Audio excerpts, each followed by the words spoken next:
नौकरियां कितने पारदर्शी ढंग से दी जा रही हैं। आज नोट बरामद हुए थे जी, टेचिया बरामद हुई थी एसपीसी को वहाँ के जी बरामद करने वाली हमारी ही सरकार थी, मनोहर सरकार ही तो थी। अगर मनोहर सरकार में कोई गलत होता तो वो बरामद ना होते। यहाँ खर्ची पर्ची बिल्कुल बंद हो गई है। आज टेचिया चल रही है जी। आज बिल्कुल नहीं, ये आपकी अपनी सोच है। आप चाहे कुछ भी कह सकते हैं, चलाएगा। लोगों का कहना है कि विनोद भाना तो सुबह 5 बजे कोठी में मिल जाते हैं लोगों से मिलने के लिए, लेकिन कुलदीप बिश्नोई 5 महीने में नहीं जाते। नहीं, ऐसा कुछ नहीं है। कुलदीप बिश्नोई आदमपुर से चुनाव लड़ रहे हैं, उनका बेटा चुनाव लड़ रहा है। निश्चित तौर पे वो चुनाव जीतेगा। और जो नया लड़का है, जो कुलदीप जी का बेटा है, नाम भूल गए, भव्य बिश्नोई। नाम नहीं भूला मैं, भव्य बिश्नोई होने वाली है। रेणुका बिश्नोई ने तो हाथी से भी चुनाव लड़ा था जी। अब जब लड़ा था, जब की बात थी। अब वो आदमपुर से चुनाव लड़ रहे हैं तो निश्चित तौर पे आदमपुर में पूरी पार्टी उनके लिए लगी हुई है और बहुत अच्छी जीत हासिल करेंगे। नमस्कार दोस्तों, मैं आपका अपना ललित भारद्वाज। आप देख रहे हैं हरियाणा पोल खोल न्यूज। इस समय हमें हांसी के विधायक विनोद भाना के पास। आपको बता दें दो चीज। एक, आदमपुर में उपचुनाव होने जा रहा है 3 तारीख को, और दूसरा, सरकार के 8 साल पूरे हो चुके हैं। दो चीज चल रही है इस समय, और उसको लेकर हम हांसी के विधायक विनोद भाना से बातचीत करेंगे। सर नमस्कार। जी, चाय चू पी ली क्या? हाँ बिल्कुल पी ली ललित जी, आप बताइए। मैं बढ़िया जी। सर एक बताइएगा, एक तो आपकी सरकार के 8 साल पूरे हो गए हैं।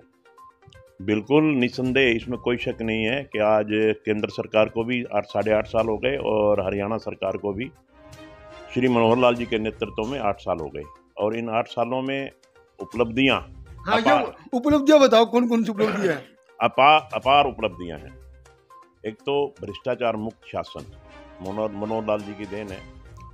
आज लॉ एंड ऑर्डर की स्थिति बहुत बेहतर है।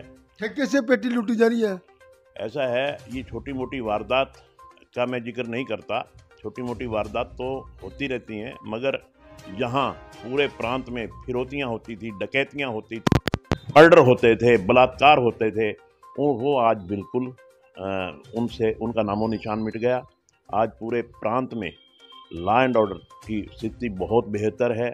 आज अगर हम किसान की बात करते हैं तो किसान को इस सरकार ने जो फ़ायदे दिए हैं, मैं आपके माध्यम से बताना चाहता हूं कि आज 14 हमारी फसलें हरियाणा प्रदेश में एमएसपी पे खरीदी जा रही हैं।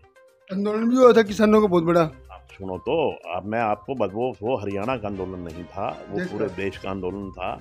मैं अगर पूरे देश से हरियाणा की तुलना करूं, हरियाणा में सबसे ज़्यादा फसलें, 14 फसलें एमएसपी पे खरीदी जा रही हैं। नंबर 2, जैसा कि मैंने कहा, लैंड ऑर्डर, फसलों की बात है, भ्रष्टाचार मुक्त शासन है। आज नौकरियां कितने पारदर्शी ढंग से दी जा रही हैं। आज नोट बरामद हुए थे जी, टेचिया बरामद हुई थी एसपीसी को वहाँ के जी बरामद करने वाली हमारी ही सरकार थी, मनोहर सरकार ही तो थी। अगर मनोहर सरकार में कोई गलत होता तो वो बरामद ना होते। यहाँ खर्ची पर्ची बिल्कुल बंद हो गई है। आज चल रही है जी। आज बिल्कुल नहीं, ये आपकी अपनी सोच है। आप चाहे कुछ भी कह सकते हैं, मगर ये बात पूरे प्रदेश का बच्चा मानता है। हर आदमी ये बात स्वीकार करता है कि आज केवल और केवल मेरिट के आधार पर नौकरियां दी जा रही हैं। आज पूरा प्रांत इस बात के लिए प्रशंसा भी कर रहा है इस सरकार की। और यही कारण है कि आपने पीछे देखा कि 5 साल सरकार पूरे होने के बाद आदरणीय नरेंद्र मोदी जी भारी बहुमत के साथ जीत करके आए। इसी तरह से हरियाणा में भी दोबारा सरकार बनी। तो मैं ये समझता हूँ कि इस सरकार की उपलब्धियाँ अनेक हैं। और निश्चित तौर पे मनोहर लाल जी की एक नीयत है कि आम आदमी को, जो आखिरी पायदान पे खड़ा आदमी है, उसको कैसे फ़ायदा पहुंचाया जाए। आज सारा सिस्टम, आज ट्रांसफ़र ऑनलाइन है। आज नौकरियों पारदर्शी ढंग से दी जा रही हैं। आज अगर किसी का फसल का नुकसान हो जाता है, उसके लिए पोर्टल बना दिया गया है।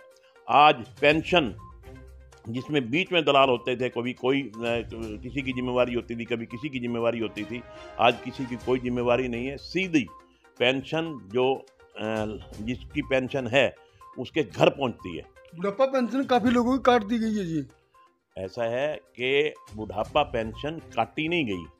जो इनकम टैक्स पेई हैं, जिनकी आमदनी ज़्यादा है, उनको पेंशन का राइट। गवर्नमेंट के लिए आमदनी तो बच्चों की हो सकती है, लेकिन माँ बाप की आमदनी तो नहीं है। बुढ़ापा का कि सारा है। नहीं, अगर अलग वो उसका यूनिट अलग है तो उसकी नहीं काटी गई पेंशन बाकायदा, जैसा कि मैं कह रहा था कि उसके घर पहुंच रही है पेंशन, कितनी बड़ी बात है। तो मतलब ये है कि इन साल में सरकार ने अभूतपूर्व कामयाबी हासिल की है। किसान आंदोलन हुआ, जाट आरक्षण हुआ, रामपाल प्रकरण हुआ, आसाराम बापू का प्रकरण हुआ, राम रहीम प्रकरण हुआ, और अब यो सफाई कर्मचारी या अन्य कर्मचारी सभी सड़क पर आ रहे हैं। उपलब्धि बहुत है मैंने साहब। जो आपने प्रकरण बताए अपने अपने किए की सजा भुगत रहे हैं। हर आदमी जिसने जो कर्म किया उसकी सजा भुगत रहा है। वो उस सरकार की कभी भी किसी के पक्ष में, गलत काम के पक्ष में कभी दखल अंदाजी नहीं रही। सरकार ने हमेशा, ऐसा है कि काम गलत और ठीक होते रहते हैं, मगर सरकार की मंशा ये होती है कि गलत काम बंद होने चाहिए, और मनोहर लाल जी की सरकार में गलत काम पे अंकुश लगाया गया है। आज उसी का नतीजा है कि जिसने गलत काम किए हैं, चाहे वो कोई भी हो, मैं किसी का नाम नहीं लेता, सभी जेल में बंद हैं।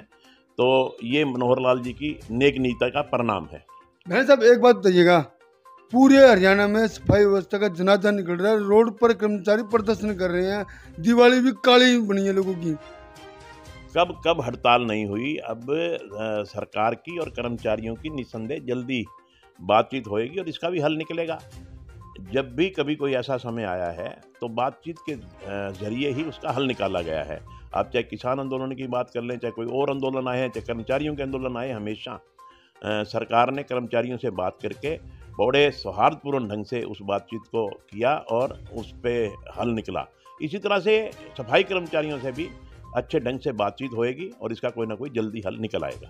लोगों का कहना है कि विनोद भाना तो सुबह 5 बजे कोठी में मिल जाते हैं लोगों से मिलने के लिए, लेकिन कुलदीप बिश्नोई 5 महीने में नहीं आते। नहीं, ऐसा कुछ नहीं है। कुलदीप बिश्नोई आदमपुर से चुनाव लड़ रहे हैं, उनका बेटा चुनाव लड़ रहा है, निश्चित तौर पे वो चुनाव जीतेगा। और जो नया लड़का है, जो कुलदीप जी का बेटा है, नाम भूल गए, भव्य बिश्नोई। भव्य बिश्नोई, नाम नहीं भूला मैं, भव्य बिश्नोई, वो एनर्जेटिक है, पढ़ा लिखा है, उसने आगे बढ़ना है। निश्चित तौर पे वो जनता के बीच में रहेगा और जनता ने मन बना लिया है कि आदमपुर से भव्य बिश्नोई को विधायक बनाना है। वोट क्यों देंगे इसको जी बताओ, एक रीजन बता दो। वोट इसलिए देंगे भव्य बिश्नोई को। भव्य बिश्नोई को वोट देंगे कि चौधरी भजन लाल जी ने बहुत अच्छे कार्य किए, ना केवल आदमपुर में बल्कि पूरे प्रांत में उनके बहुत अच्छे कार्यों को सराहा जा रहा है। दूसरा, वो भारतीय जनता पार्टी का कैंडिडेट है। आज नरेंद्र मोदी जी की नीतियों को सराहा जा रहा है, आज मनोहर लाल जी की कार्यशैली को सराहा जा रहा है। यही आप समझ सकते हैं, फिर उसको वोट क्यों नहीं देंगे। आज सारे हरियाणा में, सारे प्रांत में, सारे देश में बीजेपी की जय जयकार हो रही है और बीजेपी का कैंडिडेट है, वो निश्चित तौर पे भारी बहुमत से जीतेगा। विधायक जी एक बात और बताइएगा, जैसे आप बता रहे, ये कुलदीप बिश्नोई का गढ़ है आदमपुर या बीजेपी का गढ़ है?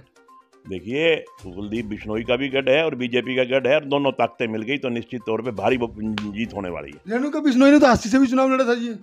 अब जब लड़ा था, जब की बात थी, अब वो आदमपुर से चुनाव लड़ रहे हैं तो निश्चित तौर पे आदमपुर में पूरी पार्टी उनके लिए लगी हुई है और बहुत अच्छी जीत हासिल करेंगे। धन्यवाद। ये थे हास्य के विधायक विनोद भाना। उन्होंने जीत और जो भी हमने क्वेश्चन किया उनका आंसर भी दिया, लेकिन वे अब चले गए हैं। हरियाणा पोल खो न्यूज़ के लिए ललित भारद्वाज जी, खास रिपोर्ट।